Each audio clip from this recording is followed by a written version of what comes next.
Buenas tardes, si se escucha bien, ¿verdad? Bueno, pues agradezco al doctor Manuel Ramos por su invitación a este ciclo de conferencias y a ustedes por su asistencia.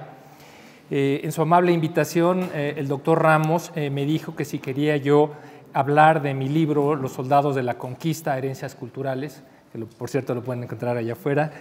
Yo accedí con mucho gusto a su petición. En varias ocasiones yo he venido aquí como oyente a escuchar a otras personas y pues hoy me tocó estar de este lado, de lo cual me siento, es para mí un honor. Mi interés en este libro de los soldados de la conquista, herencias culturales, se centra principalmente en la cultura. ¿Qué es la cultura? En términos generales es muchísimas cosas, pero podemos mencionar algunas cuantas. Son las prácticas, es decir, costumbres, creencias, sentimientos, representaciones. No me dará tiempo en una hora hablar de todos estos ángulos. Mi trabajo es simplemente una aproximación. ¿Y por qué estudiar esto?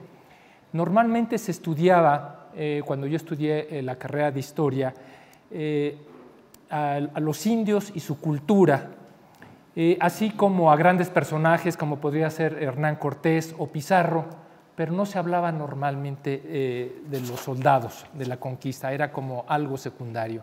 A mí me pareció que valía la pena acercarme a ellos, pero no era posible hacer un listado. Existen ya ese tipo de trabajos donde hay un listado de los conquistadores que llegaron a tierra firme, a América, con quién llegaron y cuándo murió, en fin, sino que habría que enfocar las cosas de una manera donde estuviera más presente los contenidos, y la cultura nos da una posibilidad muy útil.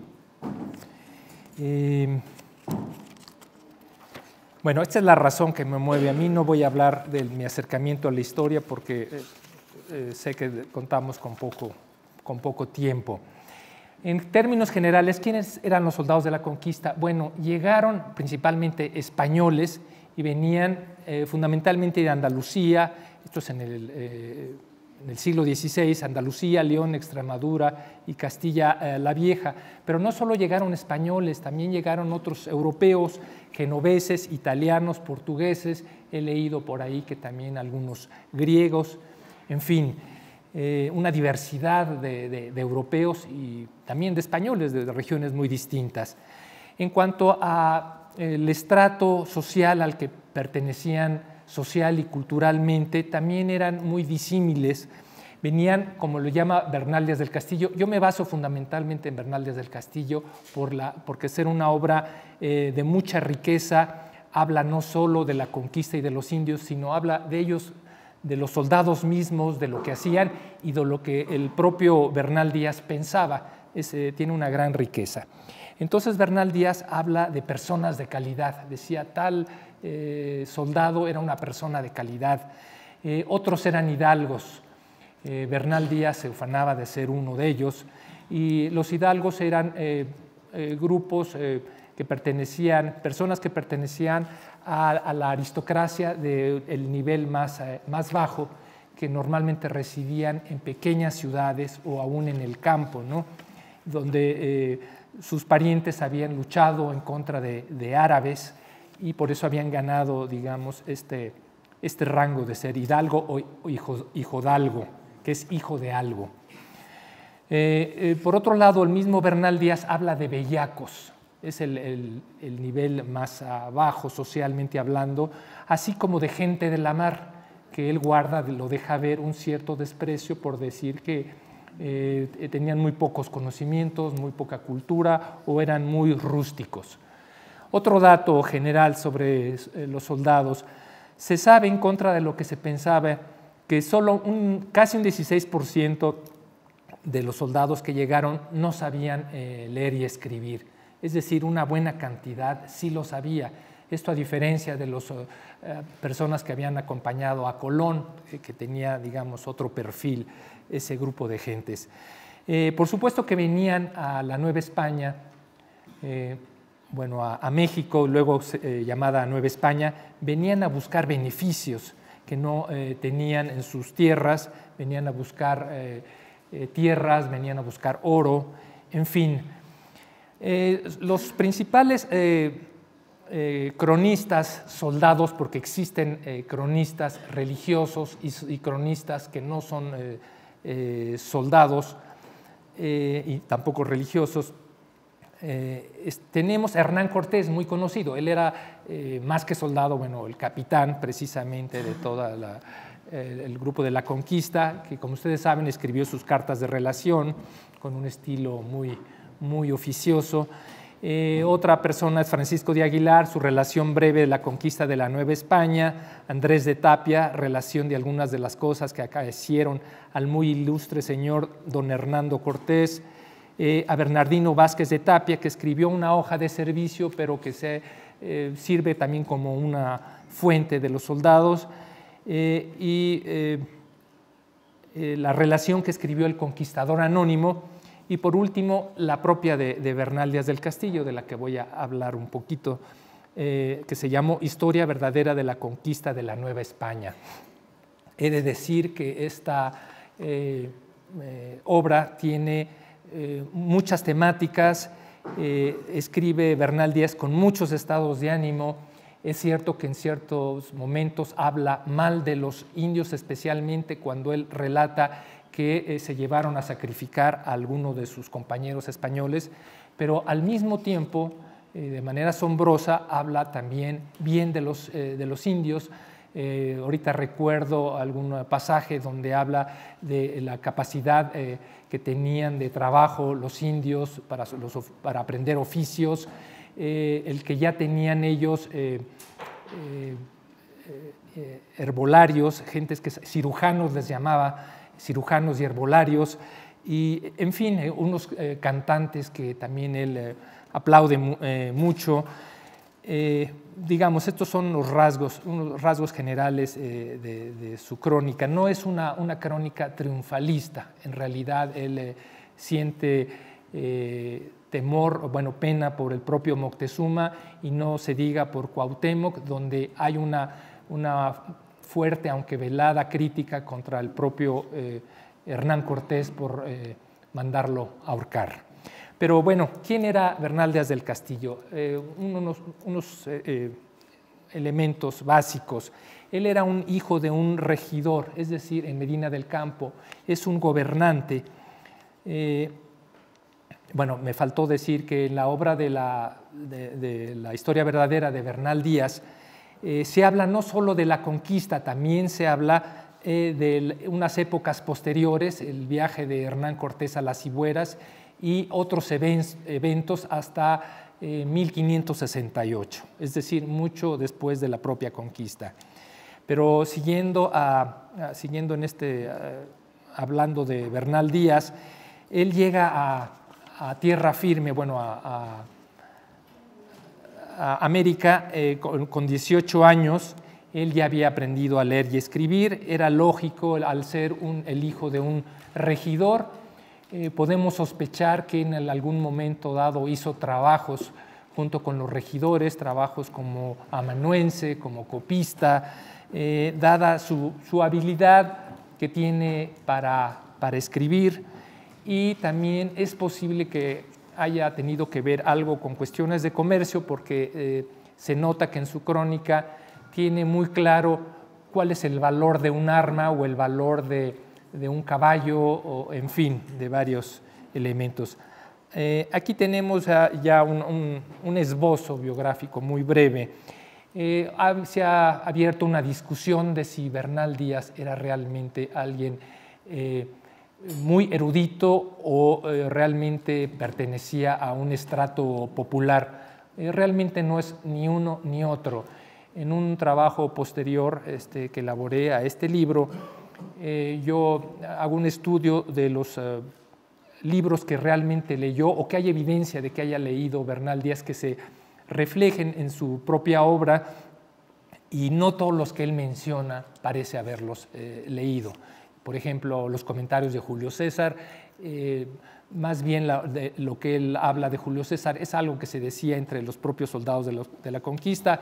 Presume mucho el haber leído La guerra de los judíos de Flavio Josefo, y hay por ahí algunas otras cosas, además de las varias crónicas de la conquista que él leyó, que es López de Górmara, Jovio y Gonzalo de Illescas.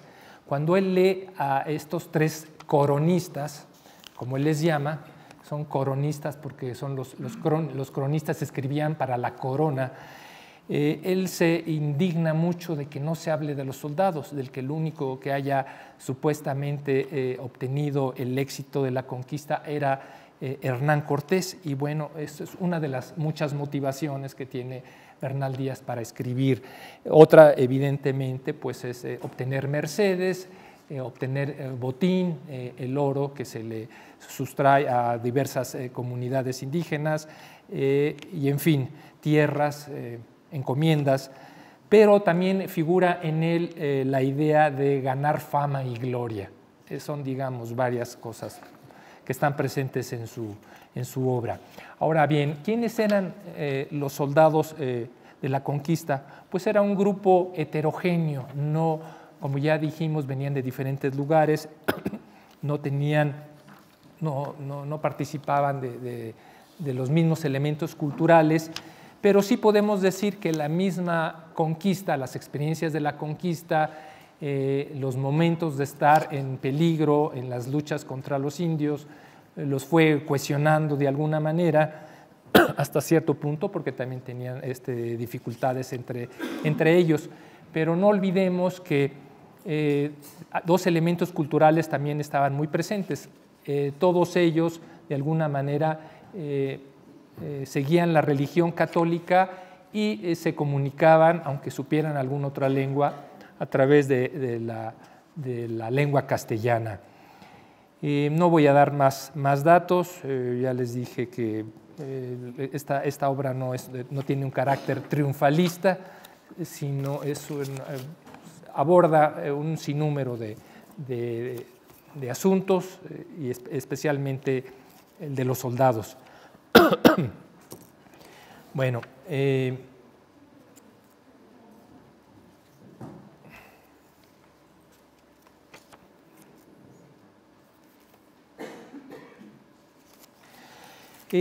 Bernal Díaz en su obra tiene como un principio el ser testigo de vista.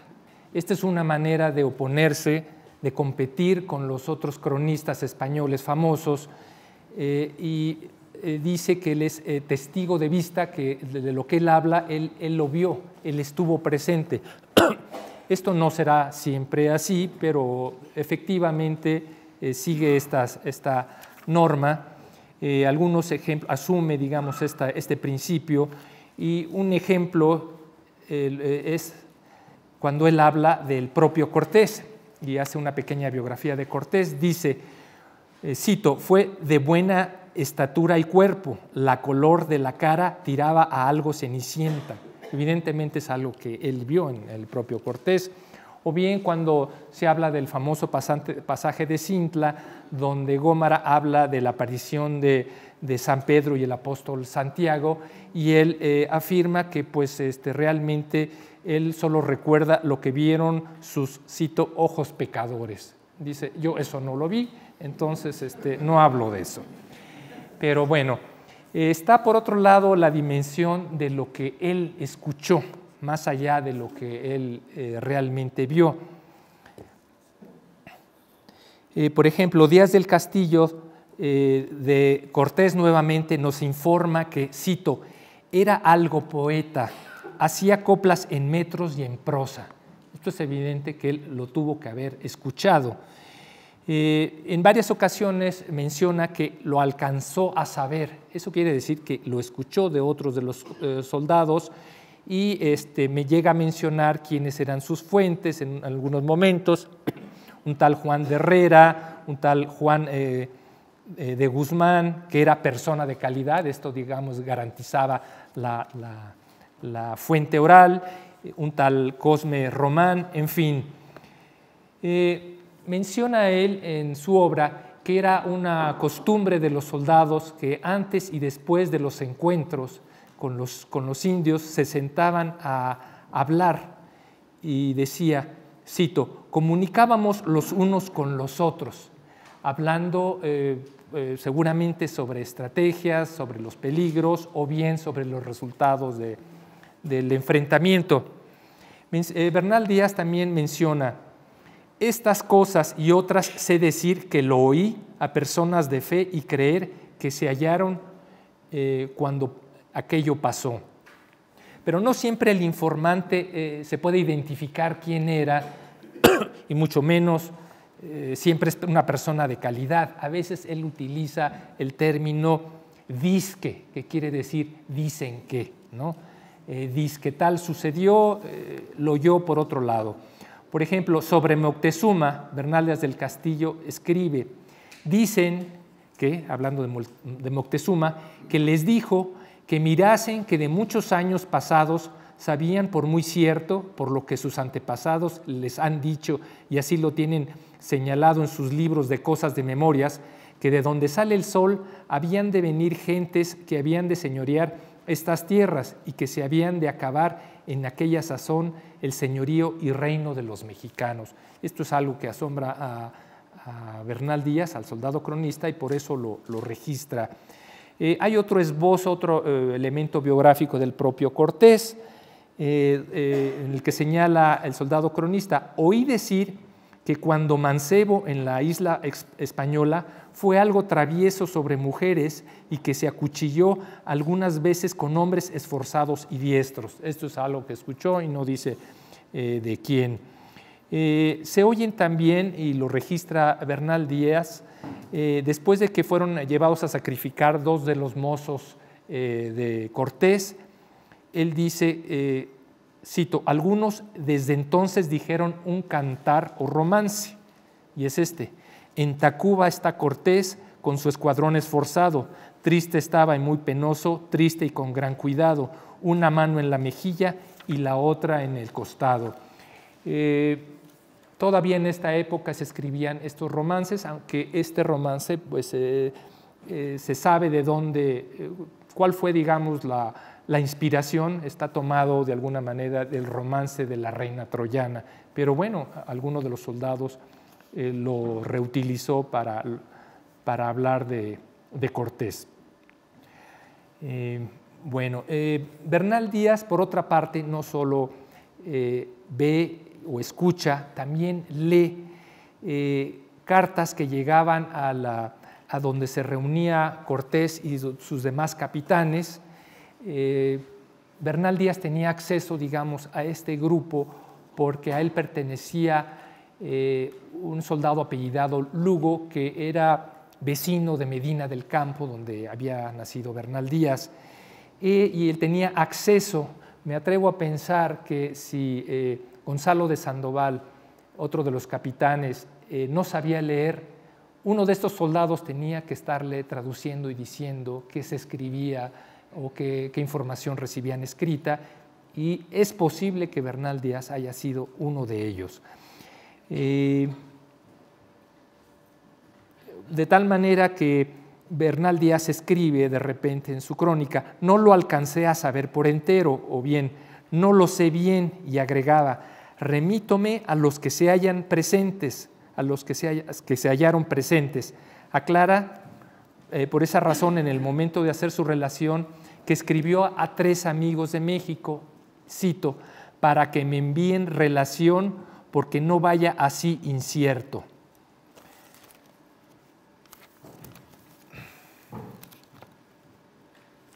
Bueno, existen otros escritos, las lecturas, que son las crónicas que ya he mencionado, pero también leyó otros libros. Uno de ellos, supongo yo, que fue una de las crónicas que escribió Alfonso X en el siglo XIII, que era una recopilación de historia española y que utiliza Bernal Díaz como para darle cierto estilo. Ahora bien, más allá de las fuentes utilizadas, existe en la obra de Bernal Díaz algo muy curioso, porque si bien lo que él dice está dicho por escrito, hay rasgos, hay elementos muy orales que él fotografía e incluye en su obra. Por ejemplo, los discursos directos de lo que supuestamente dijo Cortés, por ejemplo, o algunos otros personajes. Hay alrededor de 300 de estos discursos.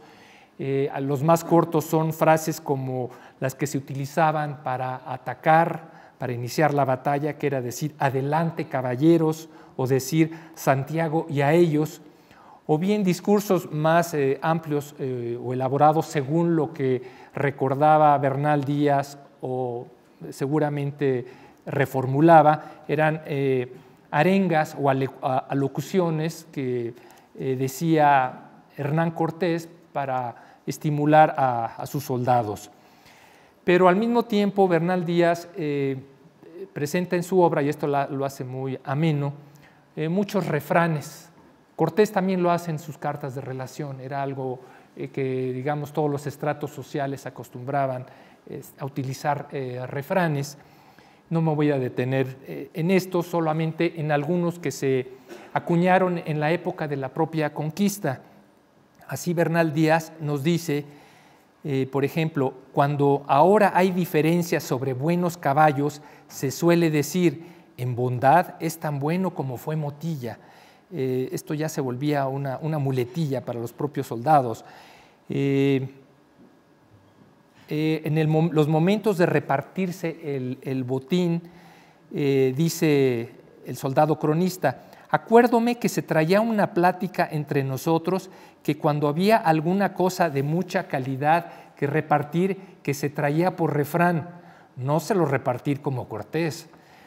Esto nos habla también de una imagen que tiene Bernal Díaz de Cortés, donde en ciertos momentos lo ensalza y en ciertos momentos lo critica de una manera muy diplomática y sutil.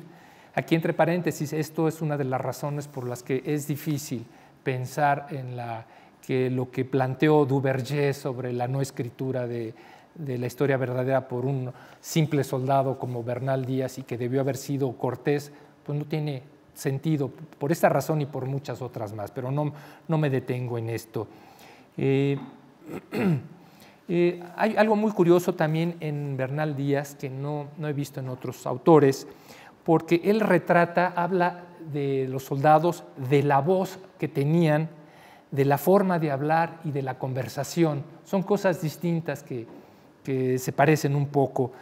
La voz es realmente algo que me parece muy original en Bernal Díaz. Del habla y de la conversación, ya en libros del siglo XV ya se habla de ellas, después de hacer una descripción física de algún aristócrata o algún rey y hablar de cómo acostumbraba a dirigirse a sus súbditos, de cómo hablaba, en fin, Bernal Díaz lo hace, pero al mismo tiempo nos fotografía, nos habla de la voz que llegaron a tener algunos personajes. Así, por ejemplo, nos dice Bernal Díaz, el capitán Luis Marín ceceaba, Cristóbal Olea tenía la voz clara. Ya en otros casos donde se habla de la conversación y del habla, la conversación en esa época significaba un poco el nivel cultural que tenía algún personaje, ¿no? No se medían las cosas por la escolaridad necesariamente, sino si tenía buena conversación se podía dar cuenta si estaba hablando con alguien educado o informado o con un bellaco. Bueno, sobre Pedro de Ircio nos dice, alguien que no se llevaba bien, que no le caía bien a Bernal Díaz, decía, hablaba mucho qué haría y acontecería por su persona, era plático en demasía. De otro nos decía un soldado apellidado Espinosa, recuerda que le llamaban Espinosa de la Bendición, cito, porque siempre tenía por plática con la buena bendición. De Pánfilo de Narváez, que fue enemigo de Cortés, nos dice que era hombre que hablaba muy entonado y que era en la plática y voz muy entonada, como que salía de bóveda. Sobre la voz también nos habla, bueno, esto es más bien sobre el habla, también nos dice del primer virrey Antonio de Mendoza, que hablaba, cito, con palabras muy despacio. De Juan Velázquez de León nos dice, era de voz, cito, voz algo alta y espantosa, porque así era su hablar, y tenía, cito, la voz espantosa y gorda y algo tartamuda, si bien era de buena conversación. En fin, así existen varios ejemplos que nos hablan de esta dimensión de la oralidad. Bueno, no me detengo yo, también registra en su obra los apodos que tenían muchos de los conquistadores. El propio Bernal Díaz, poco humilde, se dice, me decían el galán, en fin, no deja de registrar eso. Regresando un poco al nivel cultural de Bernal Díaz, algunas evidencias de que no era una persona erudita, ni había leído esos libros que menciona, o todos ellos, algunos sí, o más, como otras personas han llegado a suponer, es que en un momento dado él, en lugar de decir nigromántico, dice ingrumántico, en lugar de decir el laberinto de Creta, dice laborintio de Greta. La palabra laborintio sí era muy utilizada de manera muy general, pero era un equívoco decir de Greta. Se trataba del laberinto de Creta. En fin, estos son unos cuantos elementos para situarlo culturalmente. Pero hablemos de unos de estos temas que se encuentran desperdigados en la obra de Bernal Díaz, que son las creencias y las prácticas heterodoxas. Ya en el siglo XVI y XVII en España había un gran interés por saber algo, ampliar el conocimiento sobre Dios y la salvación, de tal manera que existían muchas facultades de teología en los colegios universitarios y se publicaban muchísimos libros de carácter religioso por encima de los no religiosos. Pero el grueso de la población también en esta época, decía siglo XVI y XVII, también se interesaba en estos temas de lo sobrenatural. A estos fenómenos se les vinculaba siempre con el demonio. En esta época se acuñó una expresión que era tener familiar, que significaba que alguien tenía un trato con el demonio para un provecho personal. Y las crónicas también reflejan, digamos, este interés de la época, y el caso que tenemos en este momento es el del soldado Botello. En la obra de Bernal Díaz se habla exclusivamente de Botello, luego nos enteramos que se llama Blas porque otro de los soldados, Aguilar, lo menciona, y finalmente nos conocemos su segundo apellido, Puerto de Plata, que lo rescata el historiador Manuel Orozco Iberra. Se trata de un soldado que trajo a la Nueva España una serie de formas de pensar y de cuestionamientos que ya existían en la España medieval. Después de que fueran derrotados, de que cayera México, se encontró en el cofre o petaca que traía en su caballo el soldado Botello varios objetos. Uno de ellos era un cuaderno como libro chico, y otro era un objeto fálico que estaba hecho de piel de oveja. Evidentemente se trataba de un objeto mágico. Se sabe que tanto entre los grupos cultura islámica como cultura hebrea existen ciertos amuletos o talismanes, el Talmud lo permite, donde se ponen algunos versículos del Corán, en el caso de las islámicas, y unos estuches que tienen unas tiras de pergamino con pasajes bíblicos que se llaman tefilín o filacterias. Es posible que esta sea una explicación de este objeto encontrado del que no hablan los demás cronistas. En su relación, Francisco de Aguilar, ya no Bernal Díaz, anota: estando nosotros en aquel placer y regocijo, están hablando de la derrota de Pánfilo de Narváez, de la derrota dada por Cortés y su grupo. Botello, Puerto de Plata, montañés e hijodalgo, llamó y se llegó al capitán Cortés y le dijo estas palabras: Señor, no os detengáis mucho, porque sabed que don Pedro de Alvarado, vuestro capitán, que dejaste en la Ciudad de México, está en muy gran peligro, porque le han dado gran guerra y le han muerto un hombre y le entran con escalas, por manera que os conviene dar prisa.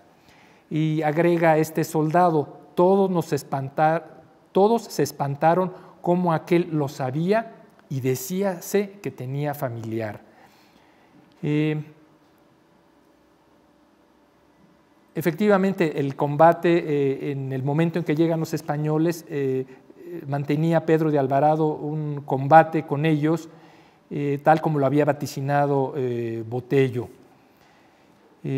Aguilar recuerda muy bien que Botello, respondiendo a Alonso de Ávila, le dijo: sabed que esta noche no quedará hombre de nosotros vivo si no se tiene algún medio para poder salir, lo cual, oído por Alonso de Ávila, se fue a Hernando Cortés y le contó lo que pasaba, pero como era magnánimo Cortés, le dijo que no le creyese, que debía de ser un hechicero, y así Alonso de Ávila dio parte del negocio a don Pedro de Alvarado y a otros caballeros capitanes, los cuales todos juntos se fueron al aposento donde estaba Hernando Cortés y se lo dijeron, de los cuales el capitán hizo muy poco caso, pero juntándose todos ellos y habiendo llamado a otros, tuvieron consejo sobre ello y se determinaron para salir aquella noche. A fin de cuentas, Hernán Cortés terminó oyendo a los demás soldados. Aguirre apunta: así el Botello que dijo que había de morir aquella noche fue cosa de espantar. Díaz del Castillo relata algo similar, bueno, aunque da más datos, lo voy a leer. Estaba con nosotros un soldado que se decía Botello, al parecer muy hombre de bien y latino, es decir, que sabía latín, era una persona educada, y había estado en Roma, y decían que era nigromántico. Aquí es donde él escribe ingrumántico. Otros decían que tenía familiar, algunos le llamaban astrólogo, y este Botello había dicho 4 días había que hallaba por sus suertes o astrologías que si aquella noche que venía no salían de México, que si más aguardábamos que ninguno saldría con la vida. Concuerda en términos generales con lo que afirma Aguilar.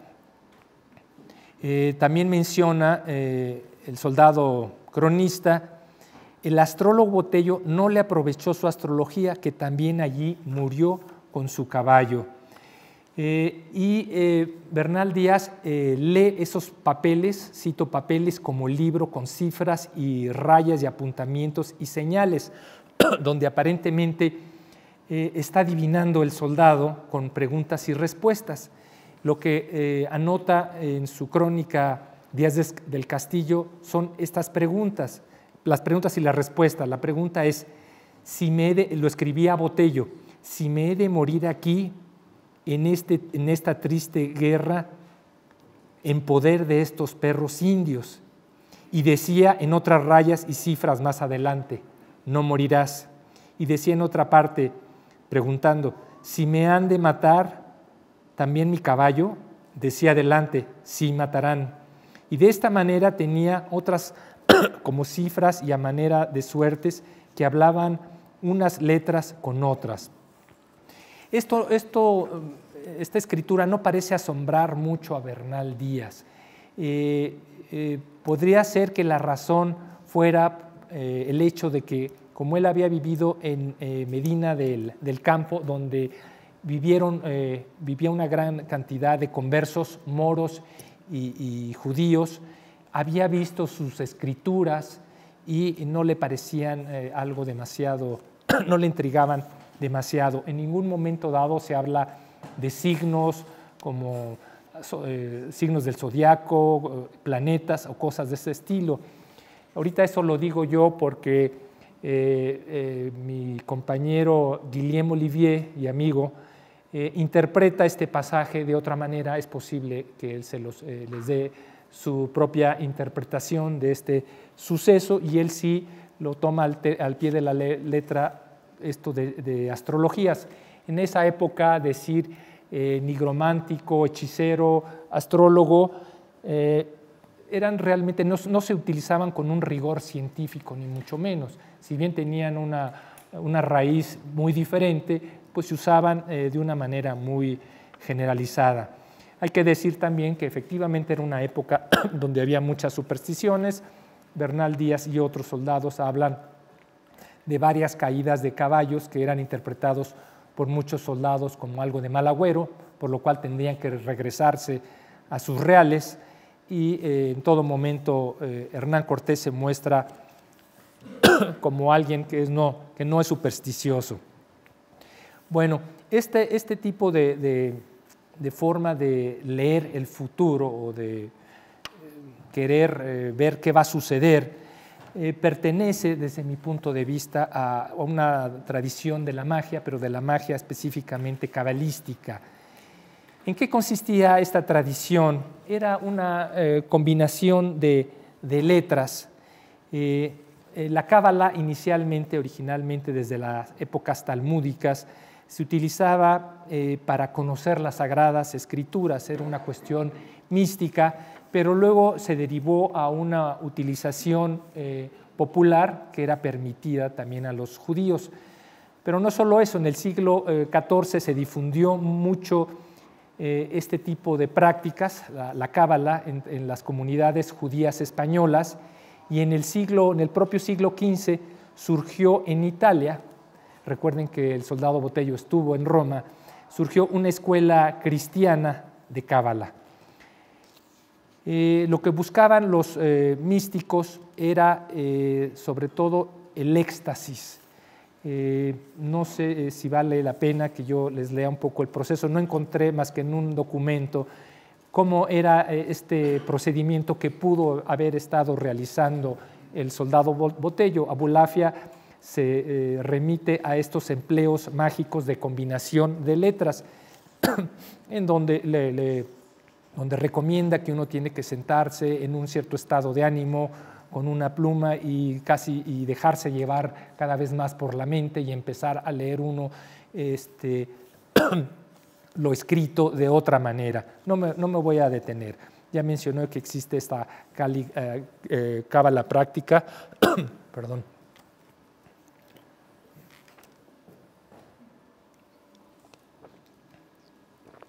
Y se utilizaban las cábalas prácticas pues para algún provecho, como curar enfermos, librarse del peligro, descubrir tesoros, y en este caso, evidentemente, para saber si iban a salir vivos o muertos Botello y su caballo, cuando menos.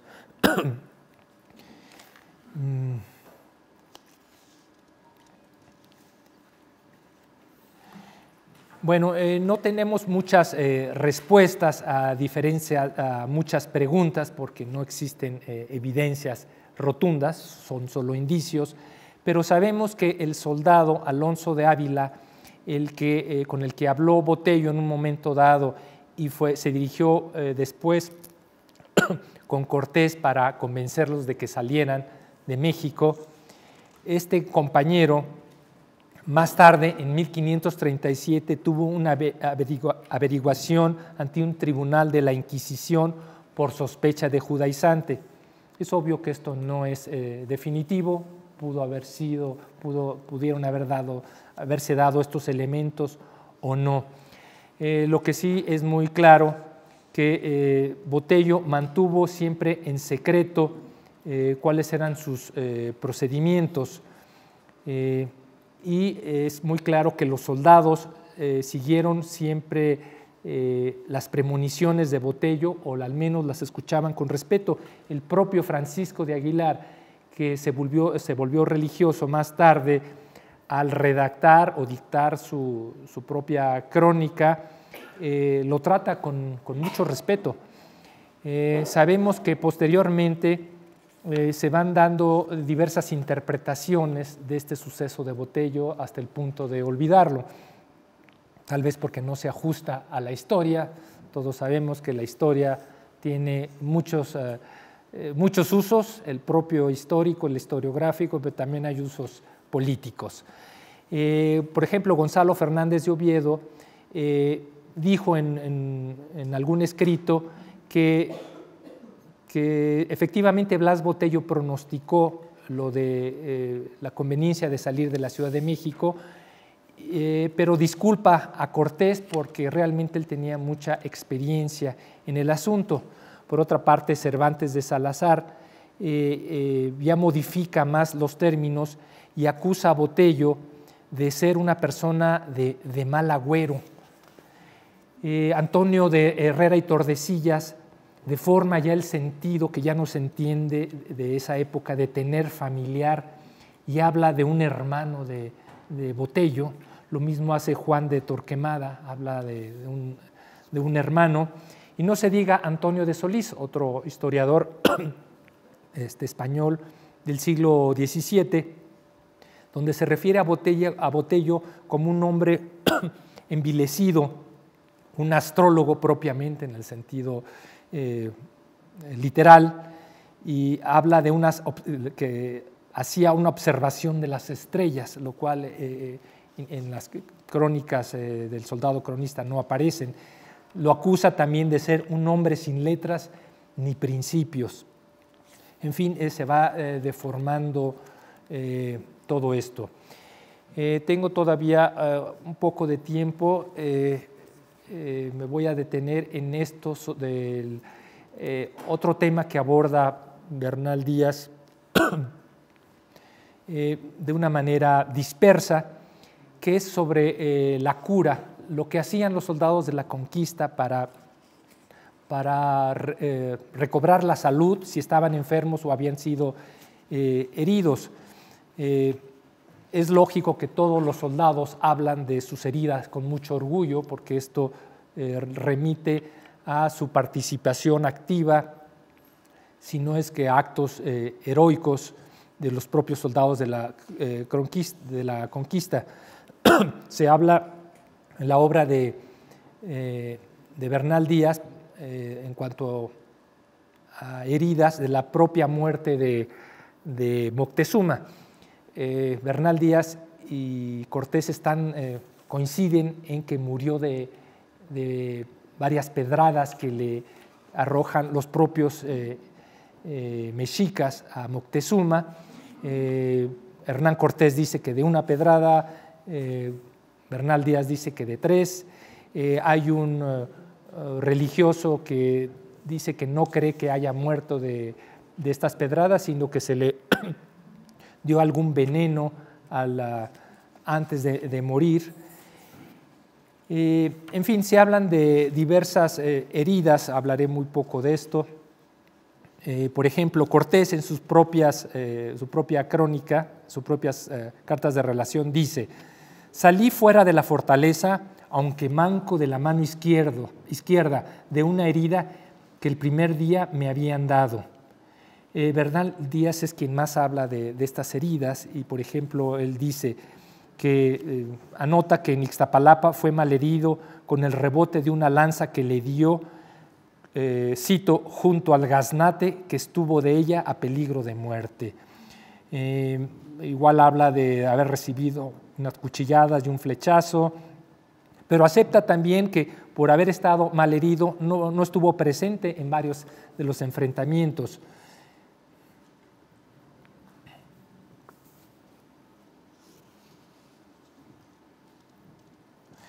En fin, no me voy a detener más en esto. Se refiere también Bernal Díaz a las enfermedades. Ya Cortés en sus propias cartas habla de los hijos de Moctezuma, que decía que uno dizque es loco y el otro perlático. La perlesía, según tratadistas de la época, querían decir una debilidad muscular, una parálisis acompañada de temblores. También Cortés habla de la muerte de Mexiscatzin, aliado tlaxcalteca, que murió de aquella enfermedad de las viruelas, que obviamente llevaron los propios españoles. Bernal Díaz habla de una enfermedad de mal de lomos, donde mueren 6 o 7 soldados jóvenes, y trata de buscar cuál era la causa por la que habían muerto, y él responde, él mismo apunta: han dicho que de las armas de algodón se refiere a armaduras que utilizaban los propios españoles, que las habían tomado de los indígenas para protegerse de las flechas. Entonces, normalmente cargaban todo el día sus armaduras de algodón. Entonces, escribe: han dicho que de las armas de algodón, que no se quitaban de noche ni de día de los cuerpos, y porque en Cuba eran regalados y no eran acostumbrados a trabajos, y con el calor les dio aquel mal. Tenemos toda una explicación de él, de qué se trataba. Este mismo mal de lomos es el dolor de costado, que se ha asociado con la pulmonía o la pleuresía. Hay que tener presente que las enfermedades de una época u otra no tienen una correspondencia perfecta. De hecho, a veces no existen en otras épocas, depende mucho de la cultura del momento, el conformar y detectar una determinada enfermedad. Eran simplemente sistemas distintos.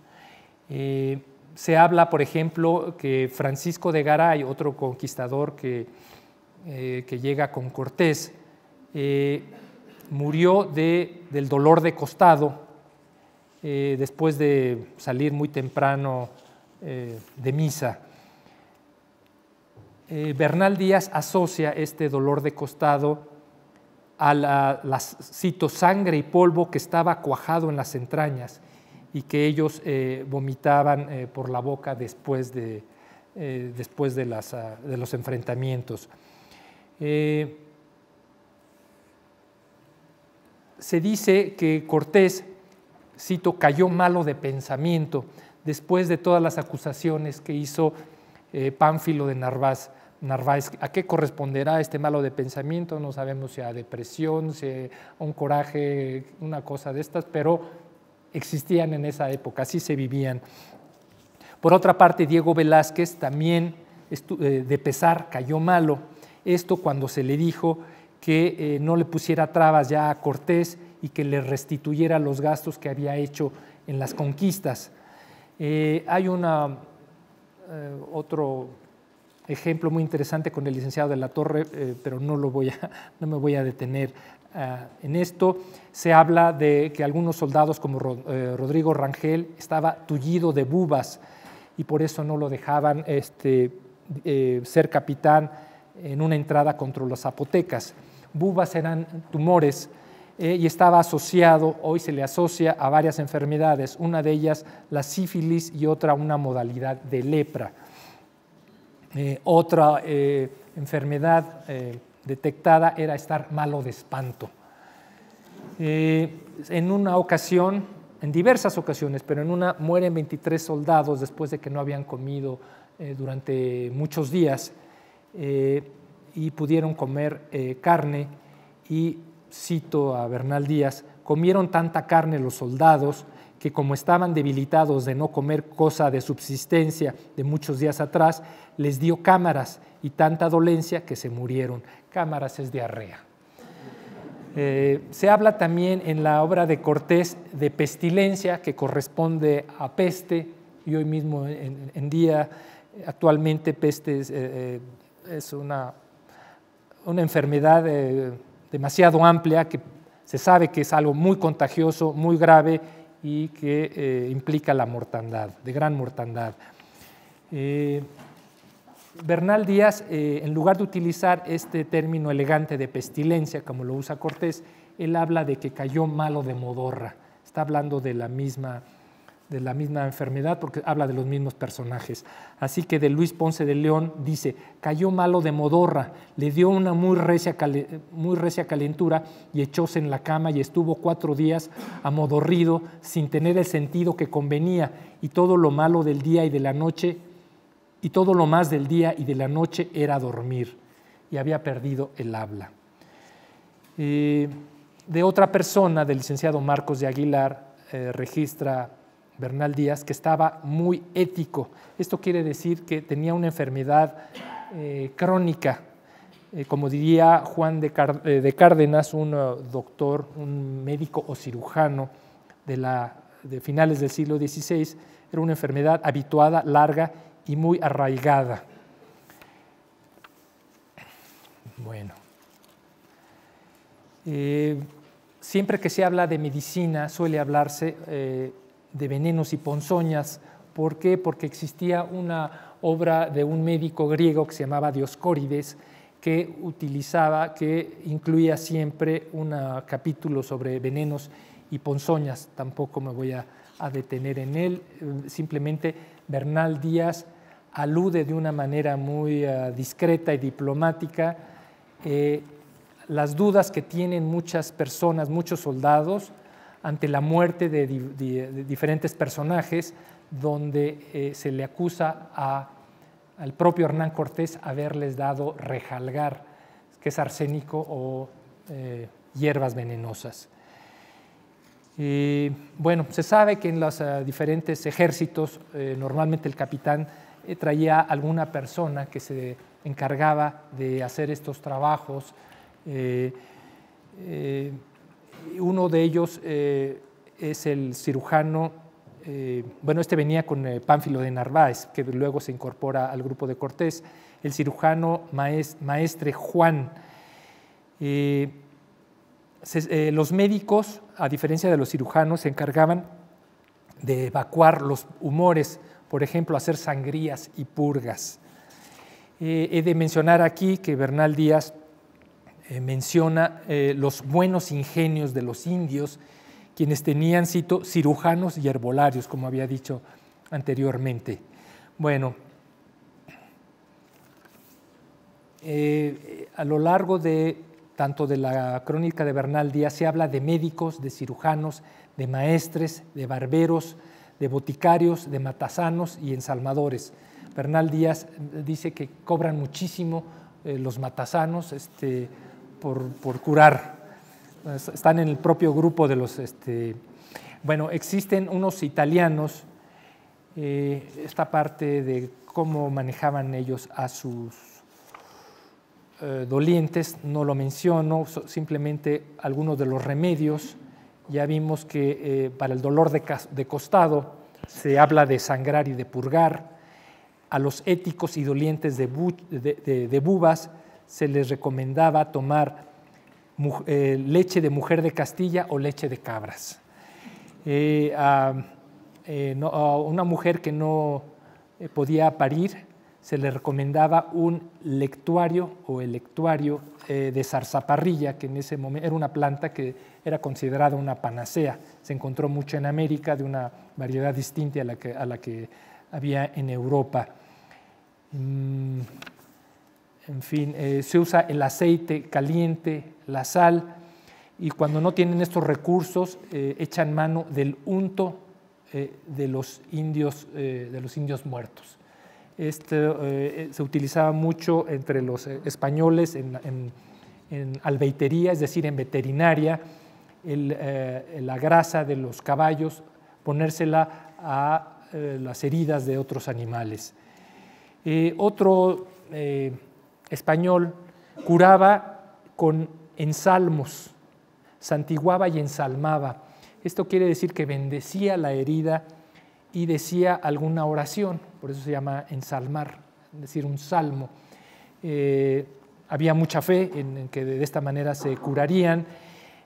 Había solamente una restricción, no se podía santiguar y ensalmar más de 2 veces, porque esto era considerado como una superstición o un pecado. También se sabe que los indios tlaxcaltecas, cuando estaban heridos, se dirigían al ensalmador para ser santiguados y ensalmados, cito, y eran tantos que en todo el día harto tenía que curar. Se utiliza también, estos italianos, aceite y lana escocia.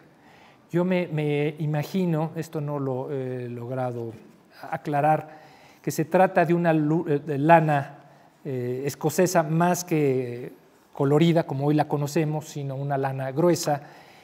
Y a su vez esto viene seguramente porque en la obra de Dioscórides, que se llama De Materia Médica, se habla de lo medicinal que resulta la lana grasienta, remojada en vinagre. Lo mismo aparece en Plinio el Viejo, donde se habla de lanas sucias, que son medicinales, y lo mismo el veterinario Vegesio, que habla de lanas sucias. Yo me imagino que le atribuían mucho a este aceite, creo que se llama lanolina, que aparece en estas lanas. Podemos ver que estas culturas, no necesariamente, esta aplicación de la medicina no necesariamente procede de una cultura libresca, sino en buena medida de una cultura oral. Era lo que los españoles seguramente aplicaron en Europa, en España, con las gentes a quien conocían o con los propios animales que poseían. Bueno, creo que hasta aquí puedo cerrar esta exposición. Muchas gracias.